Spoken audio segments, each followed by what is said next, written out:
আসসালামু আলাইকুম। কাজীবাড়ি হেরিটেজ স্টেটের সংক্ষিপ্ত ইতিহাস পর্বে আপনাদের স্বাগতম। আজকে আমরা এই ছবিটি নিয়ে কথা বলবো।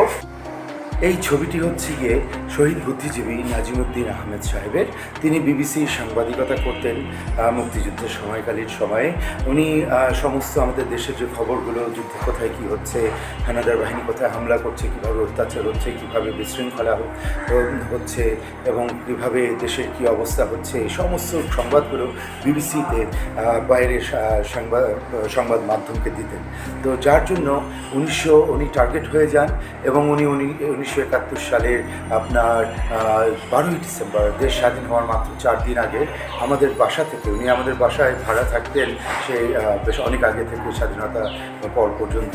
তো যাই হোক, তো ওই 12ই ডিসেম্বর ওনাকে এখান থেকে ধরে নিয়ে যাওয়া হয় এবং আলবদর বাহিনী ভাত খাওয়া অবস্থা তাকে ওই সময় এসে পড়ে বাসায় এবং তার খোঁজ করেন এবং তাকে পেয়ে যান এবং তাকে ধরে নিয়ে যান এবং তিনি আর কখনো ফিরে আসেননি।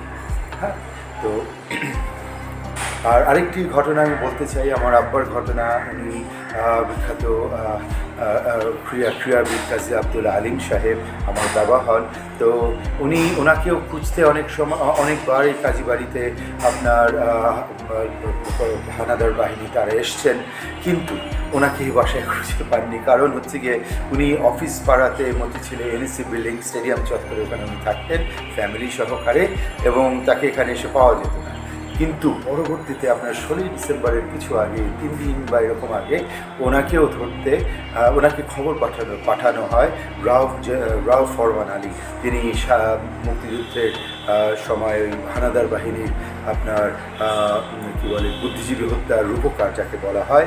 তো ওনাকে তলব করা হয়। উনি যখন বাধ্যতামূলকভাবে ওনাকে নিয়ে যাওয়া হয়, উনি যখন যান সেখানে, তখন আমার আব্বার বর্ণনা মতে, স্মৃতিকথা থেকে, আব্বার লেখা স্মৃতিকথা থেকে বলছি, তো রাউফ ফরমান আলী সাহেব একটা চশমা পরেছিলেন, ব্ল্যাক সানগ্লাস, এবং সে হেলান দিয়েছিলেন সোফার মধ্যে এবং তাকে কিছু প্রশ্ন জিজ্ঞেস করেন আমার আব্বাকে। তো আমার আব্বা সেগুলিতে বলেন যে আমি এই কাজের জন্য নই, আপনি অন্য কাউকে দিয়ে কাজটি করাতে হবে।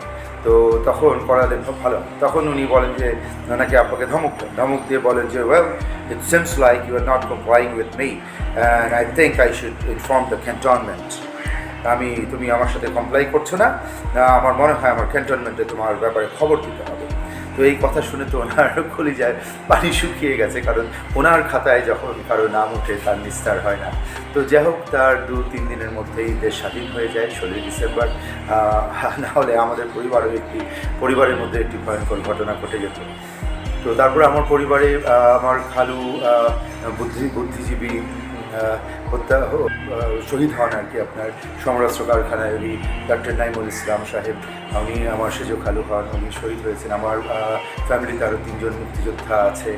একজন আছে সে বিচ্ছু বাহিনীর রাজীব ভাইয়া, ওনার আরিফ নামে উনি পরিচিত, জাহানারা ইমাম সাহেবা ওনার বইয়ের মধ্যে আর কি। উনি পীর সাহেবের ছেলে হিসাবে ওনার নামটা লেখা আছে। আমার খালু সৈয়দ আহমেদ আলী পীর সাহেব ছিলেন। তো যাই হোক, ওনারা ওই গুলিস্তানের সমস্ত ওই আশেপাশে আর কি সমস্ত ওই বোম ব্লাস্ট করে বা বিভিন্ন যে ওনাদের অভিযান যেগুলো থাকে ওগুলো করে ওনারা আসতেন, এসে আব্বার ওখানে আশ্রয় নিতেন। আবার আব্বার ওখানে স্টেডিয়ামের ওখানে কথা নামে একটা দোকান ছিল, তো ওই দোকানে গিয়ে আব্বা আবার তাদেরকে ইনফরমেশন দিতেন। এরকম অনেক কিছু কথা মুক্তিযুদ্ধকালীন ওই একদম মেইন ঘাঁটি গুলিস্তানের ওদিক দিয়ে মানে আব্বা অনেক কিছু দেখেছেন, করেছেন। তো ওইগুলি লিখে গেছেন, ওখান থেকে আমি জানতে পারি ফ্যামিলিতে এই কথাগুলো আছে। হ্যাঁ, আর আমার আরেক ভাই, ওনার আরেক ভাই আর কি, আমার বড় খালার আরেক ছেলে তালিবুল মাওলা, মেজর তালিবুল মাওলা, উনি বেঙ্গল রেজিমেন্টে ছিলেন। উনি রাজশাহী ক্যাডেটের ছিলেন, উনি রাজশাহীতে মুক্তিযুদ্ধে ছিলেন। তো আবার আরেকজন ছিলেন খন্দকার সাহেব, উনি হচ্ছে কি আমার খালু হন, জেসমিন খালার হাজব্যান্ড।